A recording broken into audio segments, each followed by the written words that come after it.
Hey guys, and welcome to Cool Vision. In this video we're going to be talking about New York City. Some call it the least American city. No wonder 55% of households don't have a car here. It's the most populous city in the US with a population of 8.8 million and 20 million people living in the metro area. Let's learn more about New York.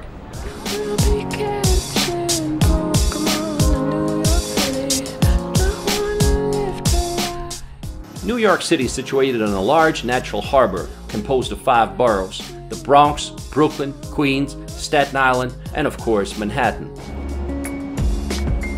2 blocks down and take a right. A block has a literal meaning here. All streets are perpendicular and form a grid. Only the southern tip of the island is knocked out of the clear geometry, where the streets don't form a grid. And Broadway, which runs diagonally across the island. The Commissioner's Plan of 1811 was the original design for the streets of Manhattan, which put in place the rectangular grid plan. Pretty convenient. The basic thing to remember is that avenues run north and south, while streets run east and west. Everything is so compact and congested that you don't notice how you cover large distances. Every new intersection brings something new and exciting. To better understand the city, let's take a quick look at its history. New York traces its origins to a trading post that was founded on the southern tip of Manhattan Island by Dutch colonists in 1624. They named it New Amsterdam.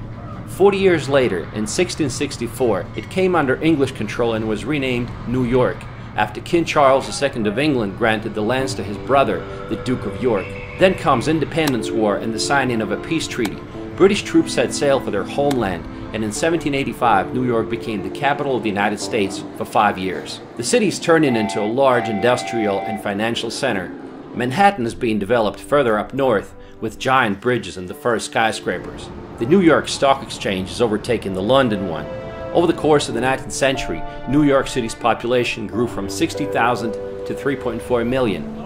In 1886, the main symbol of New York was erected on a small island near Manhattan, the Statue of Liberty. It was donated by France. Immigrants from all over Europe are flocking here: Italians, Irish, Jews, and Russians. New York became the largest city in the world by 1925. In 1952, it solidified its global geopolitical influence when the United Nations headquarters were completed. Let's take a look at the 5 boroughs, and let's start with Manhattan. Manhattan Island is divided into Lower Manhattan, Midtown Manhattan, and Uptown regions. Times Square is the main tourist destination in Midtown Manhattan, lit by its numerous billboards. It got its name in 1904, when the New York Times moved its headquarters to the then newly erected Times building, now called One Times Square. A Times Square billboard today runs from $5,000 to $50,000 a day. This place is always super crowded day and night, but honestly it's much more impressive at night. It's just fun sitting there and watching the people and all the ads running around. If you like large crowds and street performances, you're going to enjoy it. It lives up to its name, the city that never sleeps.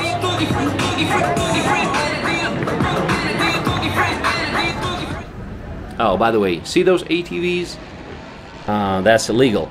The NYPD continues to crack down on illegal dirt bikes and ATVs, having seized 565 of them in the last 3 months. But we'll talk about crime in New York later in this video. Now let's relocate to Central Park. It's the most famous city park in the world. It's a nice place to find some peace and serenity during the day. It is entirely man-made, and it has several artificial ponds, 2 ice rinks, and even a zoo. Yes, that same zoo from which animals escape in the movie Madagascar.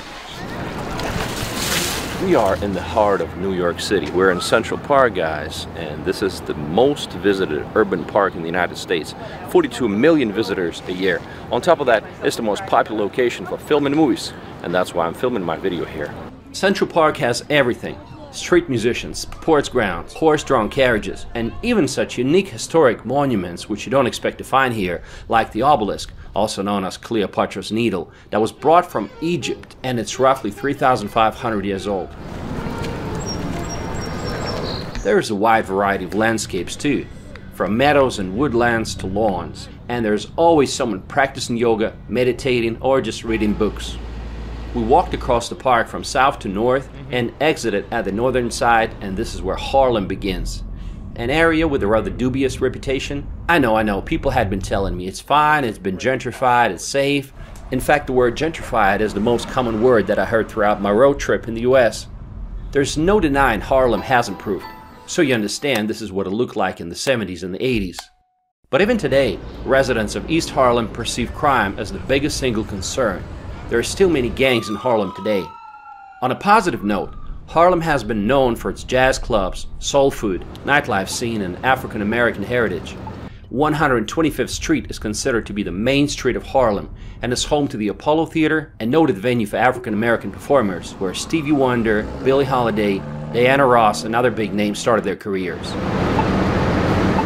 In West Harlem, you will find the magnificent Cathedral Church of St. John the Divine on Amsterdam Avenue, as well as colleges and universities including Columbia University, one of the most prestigious ones in the US. Okay, back to Central Park. There is something for everyone here, whether you're just going for a casual walk, picnicking, or jogging. There's no denying New Yorkers love their park. And squirrels do too. What's it like living in New York these days? I think New York's a great place to live. It's, in some ways, sometimes maybe this sounds a little arrogant, but you feel like you're in the middle of the world, or the center of the world. Culturally, business, diversity, there's a lot to explore. Bad things about living in New York, it's kind of a hassle. It's very crowded, it's expensive, you deal with, it's dirty and things like that. But at the end of the day, I think it's worth it, and it's a nice place to live. And like many people, we moved to New York for our careers, to try to get ahead in life. That's why a lot of people come here. I work in finance and she works in tech. I work in tech. Oh, cool. And so that's two of the big industries here. We live in a fairly small apartment, 1 bathroom, 5th floor walk up, and we pay about $2,500 a month. Okay. That I think is considered pretty inexpensive for New York. And I imagine you don't have a car. Don't have a car, but I want a car. I want a car, yeah. I like cars a lot, but it's really hard to justify the expense. I appreciate it, guys. Hey, anytime.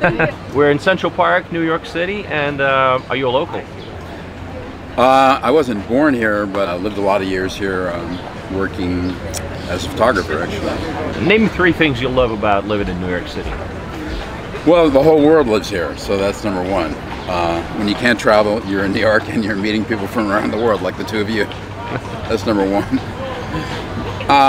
Number 2 is it's part of the harbor. It's part of the ecosystem here. It's the estuary. You know, on good days you walk out or bike out to the Hudson River and you smell the ocean. That's right. And the third is, you know, it's the cultural capital of the Western world. So.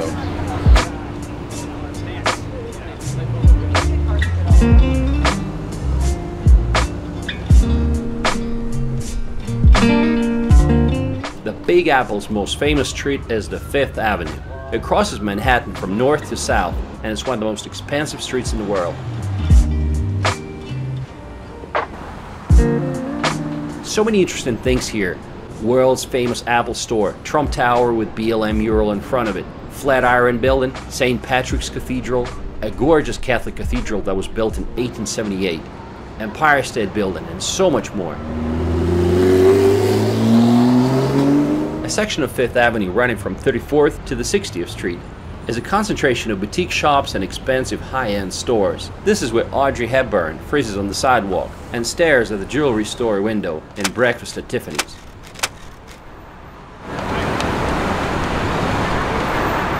Now let's relocate to Lower Manhattan. This is the center of the financial universe known as Wall Street.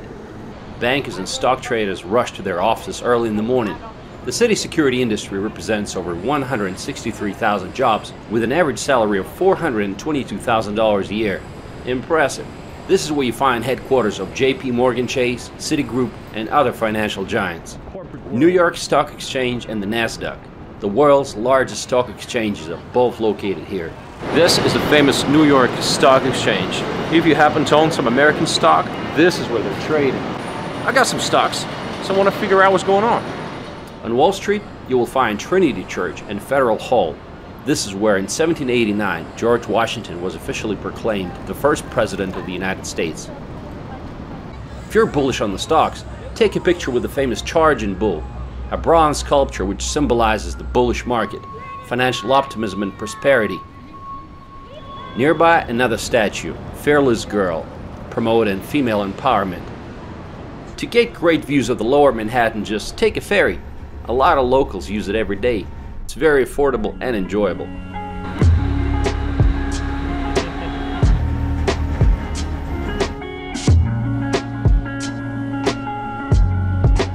If you're looking for some awesome views of the city, you might want to check out the best observatories. First, the Empire State Building. It's a 102-story Art Deco skyscraper, which provides stunning panoramic views. It was the tallest building in the world from 1931 till 1970. From here you can see the Chrysler Building, considered by many to be one of New York's finest. Next, Top of the Rock, observatory on top of the Rockefeller Center, built by the Rockefellers in the 1930s. It has an ocean liner style design and offers a 360-degree view of the entire Manhattan. Third, the highest observation point, One World Trade Center, the tallest skyscraper in New York and all of the US, completely enclosed and with a 360-degree view. One of the new additions is the Edge, located at the Hudson Yards, that has an observation deck with a glass floor. Sadly, we didn't get a chance to visit because it was too foggy on that day. Also, at the Hudson Yards, you can visit the Vessel. It's a 16-story structure of connected staircases. Very cool shape, and it reminds me of a beehive. Another great idea to get great views is to take a funicular ride to Roosevelt Island. This small island is in the middle of the East River between the shores of Manhattan and Queens. Today it's just another residential part of the city. This is Queensboro Bridge and we are in Roosevelt Island, and to get here you can take a cable car, which is part of the public transportation system of New York City, and the fare is the same as it is for the subway, $2.75. So, interesting fact, during the British colonial rule, this whole island belonged to one family, the Blackwells, and it was called Blackwell Island. But today is just another residential neighborhood. But the most exciting thing for me was to take a helicopter ride. If you wonder how much it cost, it was $300 for 30 minutes. And what's cool about it is that helicopter had no doors. If you can afford it, go for it. First I thought the ride would be shaky and all, but it turned out to be very smooth, like I was sitting in a car. On top of that, the city has over 50 rooftop bars, popular for romantic dates and celebrations. New York City is the third city in the world with the most amount of skyscrapers after Shenzhen and Hong Kong. And rooftop bars are really popular here. So you basically get an observation deck and the bar all in one package. Even if it ain't all it seems, I got a pocket full of dreams, baby. I'm from New York. Concrete jungle where dreams are made of. Let's take a look at some other parts of Manhattan. Greenwich Village, or just the Village. It's an upscale area that was once the center of bohemian culture and various political movements, artists and writers. Rainbow flags attest to the neighborhood's LGBT-friendly vibe. At its heart is Washington Square Park. Musicians, skateboarders, dog owners, chess players, and NYU students all hang out around the historic fountain in the shadow of the arch, often used as a location in films and television shows. We are in Washington Square Park, which I thought was a very pleasant area to be in. We see a huge police presence over there on both sides.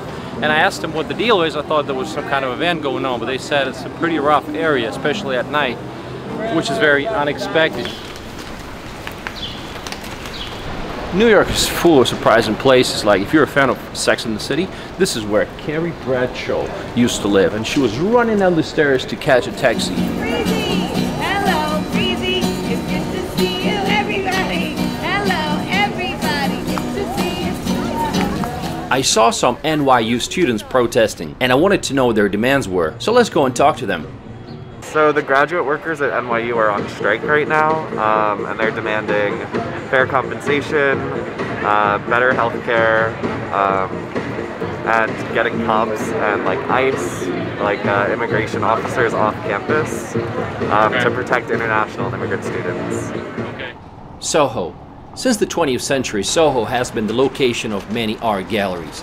Today, it's an affluent area with cobblestone streets and elegant cast iron facades, designer boutiques, and high-end art galleries. It's a top shopping and nightlife destination.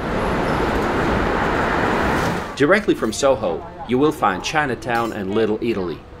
Manhattan's Chinatown feels like real China. with its numerous greengrocers and fishmongers, tea rooms, and dim sum parlors. Since 1850, this area has been inhabited by immigrants from China. Today, New York has the largest population of Asians, more than San Francisco and Los Angeles combined. Being a minority, they're doing pretty well for themselves. How's that? The secret is the hard work ethic. These areas also have a higher rate of college-educated residents and lower crime rates. How do you like living here? It's okay for me, but my wife, my son, they love it. They love it? For me, I don't like this. Too crowded. What should I try? I think I like beef and Beef? yeah. Okay. This stomach, I don't like it. Stomach, you don't like it? They have a lot of interesting stuff. Yeah. Chicken feet, all of that. That's good. We are in Chinatown and we're gonna try something that I tried in Taiwan, and that is bubble tea. So let's dip in. I wanted to order some bubble tea.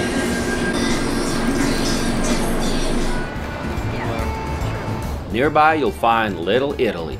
When Italian immigrants started moving to this Manhattan neighborhood in the late 1800s, they brought their customs, food, and language. Today, however, it's nothing like what it used to be.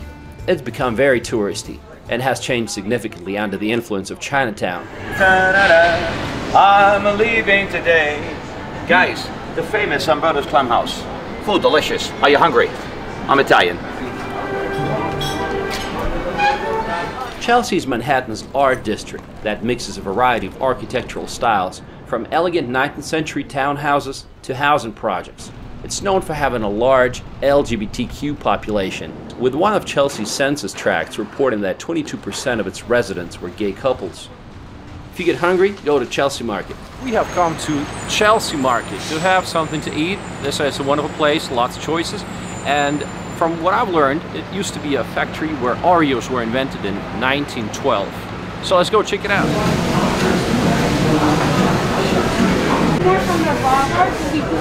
Well, of course I got bowl of chili. You know, from a time in the South, I learned to really love this dish. So chili soup is for me the best choice. TriBeCa.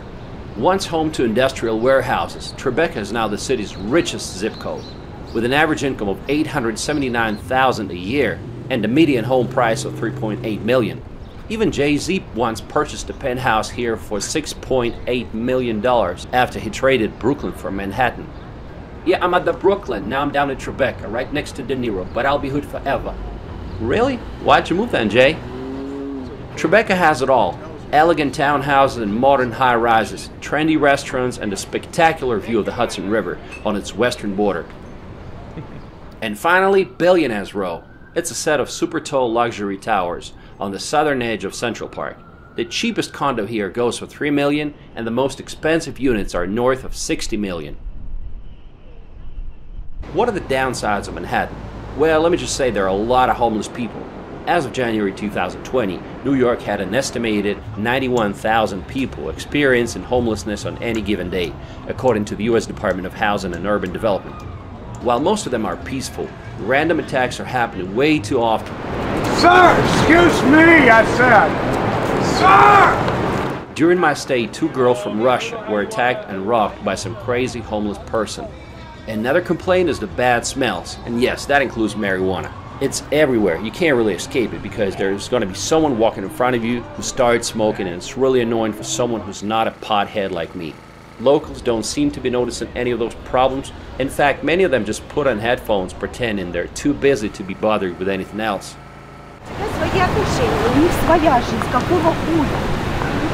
I've really seen some ugly stuff, like a guy urinating into a bottle in the middle of the street. Piles of, don't get me started, okay? I think these things should not be happening in a place that claims to be the world capital. Also, the city seems to be constantly in the process of renovation. Scaffolding is everywhere. Some say companies just install scaffolding on purpose to make sure nothing falls on anybody's head, and thus protecting themselves from a potential lawsuit.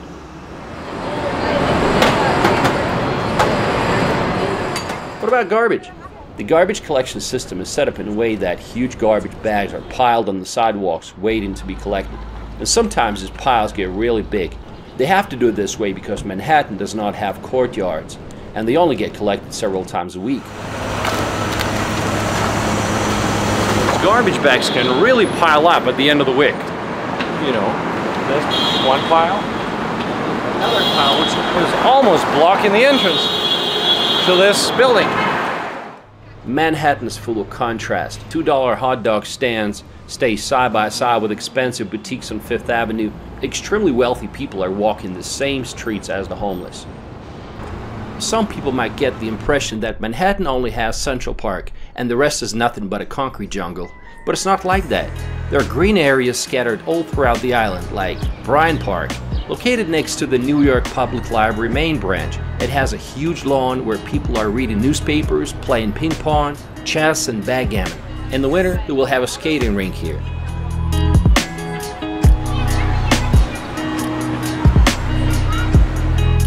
Another great park is Madison Square Park. It's located at the intersection of Broadway and Fifth Avenue, overlooking the Flatiron Building. It's a great place to unwind and enjoy a gelato on a hot summer day or a cup of coffee in the fall. One of the most exciting additions to the city is the High Line. It was created in 2009 and it's a 1.4-mile long elevated greenway. It's a unique walkway with spectacular views on the old rail of Manhattan. If you guys are looking for some green space in New York City and some architectural inspirations, then look no further than the High Line. You're really going to enjoy it. I find it to be a great example of repurposing old industrial areas to something enjoyable for everyone. I feel like we did it off as friends, like right off the bat. Yeah. Right next to it, you'll find Little Island, located right on the Hudson River. It covers 2.4 acres and is supported by 132 pot-shaped structures called tulips, suspended above the water, featuring shows at a waterslide amphitheater. It's a perfect place to unwind, walk around, explore, and listen to some live music. Let's see what it's like. You do it. Get up. Get up. Get up. Get up. Ready for the space. Zanzibar got me in the space. Comfortable to kiss your face. Living up under your arms. Night is shiny and calm. I'm looking at you. The light is blue. You got a view of the stars.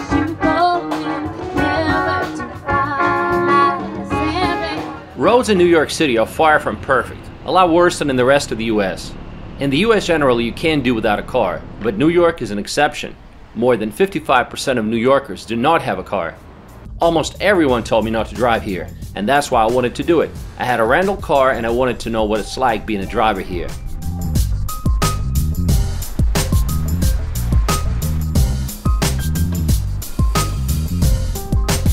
Street parking in New York is a matter of luck. Most of the time, your surest bet is a parking garage. Day parking can be as high as $60, and this is what parking looks like in Manhattan. And if you forgot to pay for parking, the ticket can be hefty. A guy who parked next to me received a $120 fine because his parking time expired. Owning a car in New York City is no joke, and especially when it comes to parking. So let's take a look at the price. $550 a month. That's just to park your car. And don't forget about all the tolls going in and out of Manhattan, and they can be as high as $16 one way if you don't have an Easy card, which I didn't. Manhattan is an island, and therefore there are many bridges and tunnels, like Brooklyn Bridge, Manhattan Bridge, and George Washington Bridge, which connects New York with the state of New Jersey.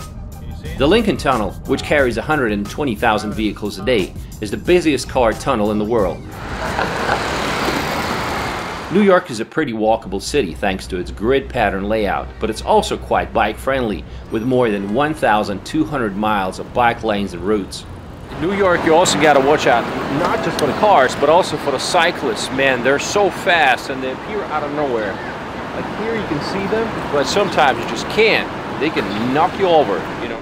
When it comes to public transportation, New York City Subway is the largest single operator rapid transit system worldwide, with 472 rail stations. It's open 24/7, which is not something you find in other major cities. It's the busiest metropolitan rail transit system in the Western Hemisphere, with 1.7 billion passenger rides in 2015, while Grand Central Terminal, also referred to as Grand Central Station, is the world's largest railway station by number of train platforms. The downside of New York Subway is that it's not the cleanest and not the safest. In 2020 alone, there were over 600 robberies, 6 murders, 7 rapes, and that's not to mention countless stabbings and people getting pushed into the rails. I don't understand why they can't just install platform screen doors like they do in other countries. Here's a little tip. When you're traveling in Manhattan, before you enter a subway station, look if it says uptown or downtown. This way you know if that's the right one.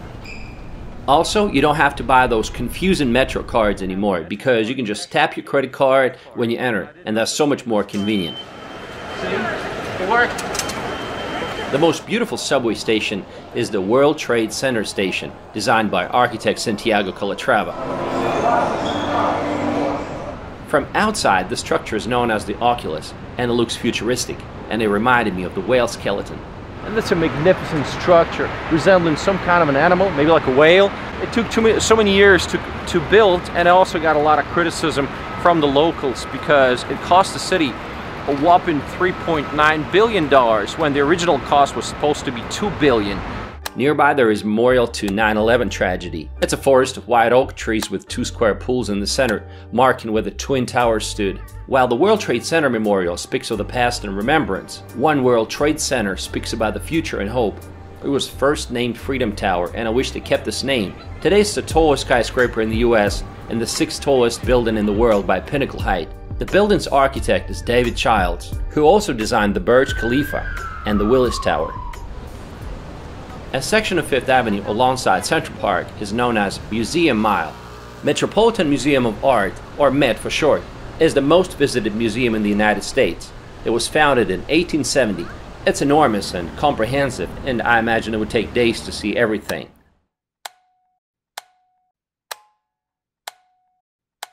My second favorite museum is American Museum of Natural History. Now that's another museum that I can visit more than once. There is so much to see. The planetarium, marine life, skeletons of huge dinosaurs. This kind of stuff is very interesting for me. Another iconic museum is Solomon Guggenheim Museum. From the outside it looks spectacular, but that was pretty much all that was interesting. Most galleries were closed at the time of the visit, and the ones that were open, well, I wasn't impressed. Well, let me just say I didn't get it, okay? Another iconic museum is MoMA, Museum of Modern Art. Beautiful works of art displayed, ranging from painting, large sculptures, photography, cars, and contemporary art. It was laid out well and had some cool installations. Definitely worth a visit. Some museums were totally disappointing though, like Museum of History of New York. It's not about the history of New York. Sadly, some museums are no longer impartial. So we just visited the Museum of the City of New York, and I had high expectations. I wanted to see some video footage of how they were building the skyscrapers and the Central Park, all that good stuff. Now, what I saw was some information about global warming all of a sudden. New York is action-packed, and every night there's a lot of things to do. That's the beauty of it. It never gets boring. You can go to a jazz club or comedy show. We went to this comedy show for $8 a ticket, and it was fun. And of course, don't miss the famous Broadway shows and musicals, like The Phantom of the Opera, Cats, The Lion King, and many others. My name is Andrew McCaslin. I live in New York City. Corey Hamilton. I'm originally from Rochester, New York. Would you mind naming 3 things you love about living in New York City? We love the diversity. It's a the nightlife. It's a very international city. The food is great. The nightlife is great. To pick like 3 things you don't like so much about living here, what would that be? The noise can be noisy. People can be aggressive sometimes, probably because there's 8.4 million people that live here. And maybe the garbage in the streets. That's right. 3 spots, your favorite spots in the city. Okay, so I recommend if you like a nice rooftop lounge, Le Bain at the Standard Hotel in Meatpacking, that's downtown. And there's also the PhD in the Dream Hotel. Central Park too. Central Park, you got the Highline Walk. You can walk up the Vessel, whatnot. Right. Okay. Not that far from here, no, actually. It's not. Okay. Appreciate it, guys. Thank you. It's so much fun. When I think about traditional New York City food, I think about pizza. So make sure you try some real New York City pizza. Welcome to Bleecker Street Pizza. This is our famous Nonna Maria. That's what we are known for. It's a fresh basil, fresh mozzarella, Reggiano Parmigiano, and olive oil. We've been here since about 16 years now, and we started off with Doug Greenwood, my uncle, who was a retired captain, NYPD, and his dream was to have a pizzeria. So after 9/11, he decided to open up this place, and we've been doing it ever since. Besides pizza, you gotta try bagels, hot dogs, and baked pretzels. All right, let's start the morning like a true New Yorker, right? Sausage, eggs, and a bagel. Doesn't get better than that. Okay, enough of Manhattan. Now let's drive to Brooklyn over the Brooklyn Bridge. It is New York's most populated borough with a population of 2.5 million. Downtown Brooklyn is the third largest central business district in New York after Midtown and Lower Manhattan. However, it is considered to be one of the least safe neighborhoods, and there's really not much to do here, so you might as well skip it. Dumbo. This area was originally a fairyland with industrial and warehouse buildings. It was bought up and remade into an upscale residential and commercial community, becoming a haven for art galleries and currently a center for technology startups. Dumbo was featured prominently in the Sergio Leone drama film Once Upon a Time in America as the location for many of its scenes. Lush green lawns, plenty of sitting, and miles of walking and running trails.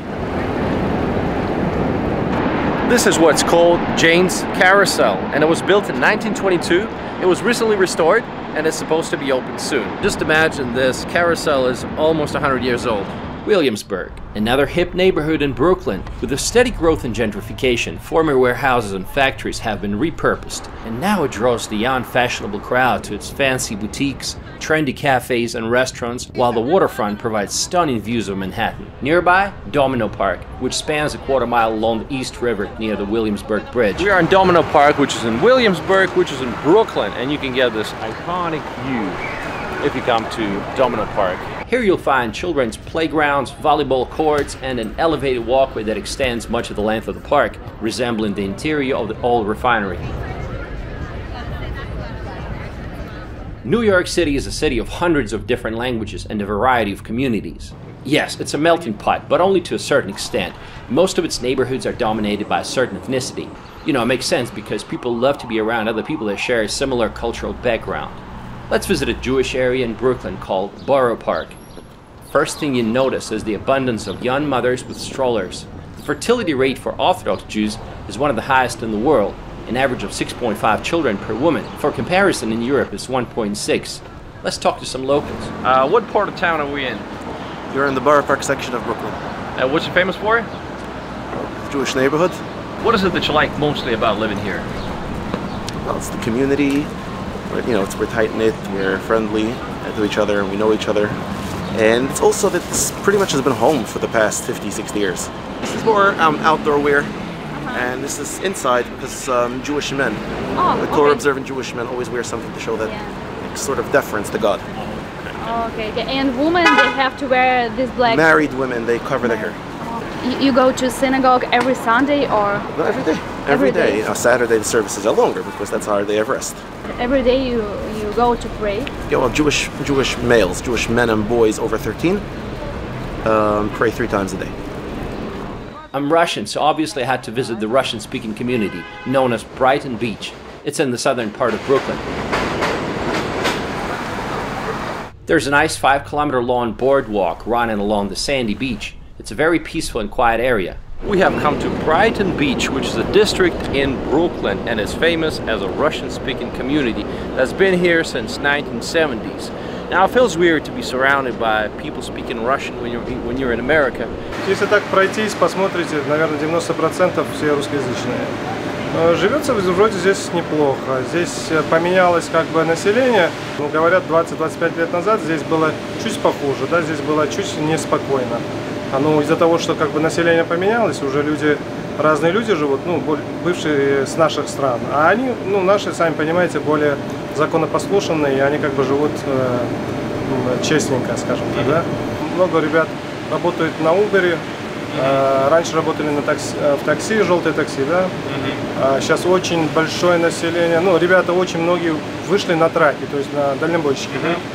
Если так взять на скидку, уборщики там от 1500 до 2500 могут заработать в неделю. Тракисты как минимум 2000 зарабатывают в неделю, да, и больше. Как вас зовут? Меня зовут Даниэль. Мне тоже. Brighton Beach is directly connected to Coney Island, which was once the largest entertainment center in the United States. It is now a residential area and is home to the largest Arab diaspora in New York. Although the rides at the local Luna Park are a bit dated, every summer locals and tourists flock to the beach.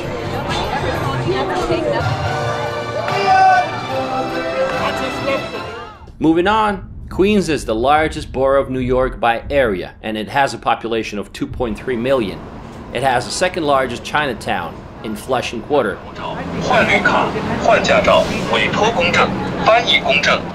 Flushing offers a good standard of living with restaurants, inexpensive shopping, and convenient transportation. 你好. 你好. So my question is, why are there so many Asian people in this part of Queens? Because people like living here, like so convenient. It looks like in China. You know, oh, they okay. call it Chinatown. Feels like Chinatown. Yeah, they can buy the Chinese food here, Chinese store here, and doctor here. Is this area, this neighborhood safe to live? Now, not to say, now we worry about nighttime.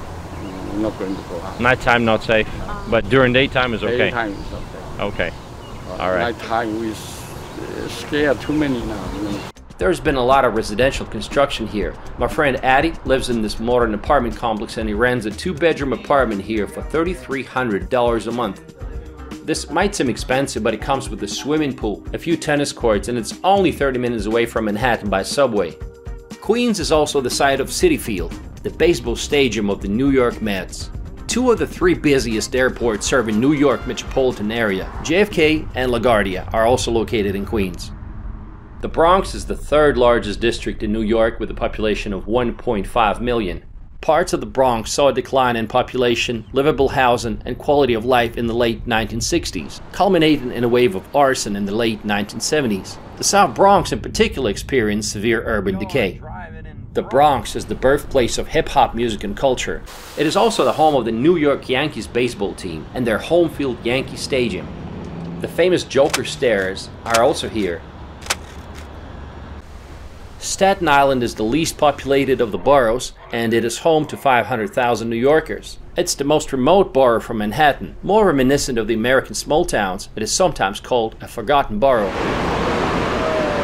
How dangerous is New York? Not as bad as some other American cities, but also pretty dangerous. Recently the city has been experiencing a surge in crime. I mean, at the time we were in the city, 3 innocent bystanders got shot in Times Square by some lunatic. Let's take a look at the city crime map. The boroughs of Manhattan and Staten Island have historically had lower crime rates, and the Bronx, on the other hand, has consistently had the highest homicide rate. NYPD Detectives Union recently blamed lefty Democrats for a New York City crime wave, saying, quote, "Dangerous policies like immediate release are putting violent suspects back into the streets within hours of committing a crime." When I try to interview cops, they just laughed. But off the record, they were saying the same things, that too many criminals get released as soon as they're caught. It's no surprise that living in New York City is expensive. Rent prices here are 37% higher than in Los Angeles and almost 80% higher than in Chicago. Manhattan's average rental cost is $4,200 with an average apartment size of 700 square feet. And Brooklyn's average rental cost is $2,900 and average apartment size is 651 square feet.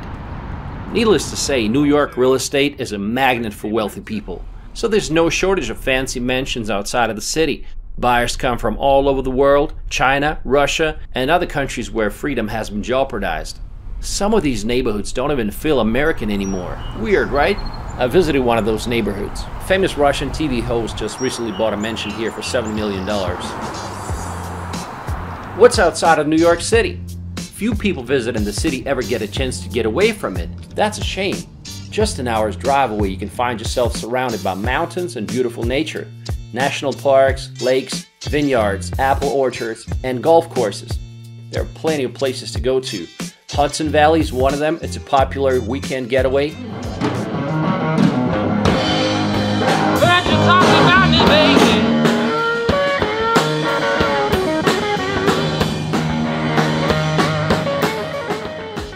Not a lot of people know that New York enjoys a warm and humid subtropical climate similar to that of Rome, Italy. Just an hour and a half away, you end up in a place like this. This is called Bear Mountain. And here you can do hiking. To the top and back is 3 hours. You can make a picnic, and there's plenty of places to go swimming in this area. So what makes New York City a great place to live? While there are a lot of downsides, there's no other city in the world with the same level of energy. The fast pace, the buzzing traffic, crowds of people, you never run out of things to do. Different foods to try, places to visit, or people to meet. New York offers a lot of opportunities for the ambitious, hardworking, and creative people who want to succeed in finance, fashion, and other industries. They say if you can make it here, you can make it anywhere. And it's true, the sky's the limit. New York has more billionaires than any other city in the world. There were 99 billionaires living here in 2021. The city has been shaped by different waves of immigrants, but even today it is home to more than 3.2 million residents born outside the United States, the largest foreign-born population of any city in the world. Let me know what you think about New York City, and I'll see you in my next video.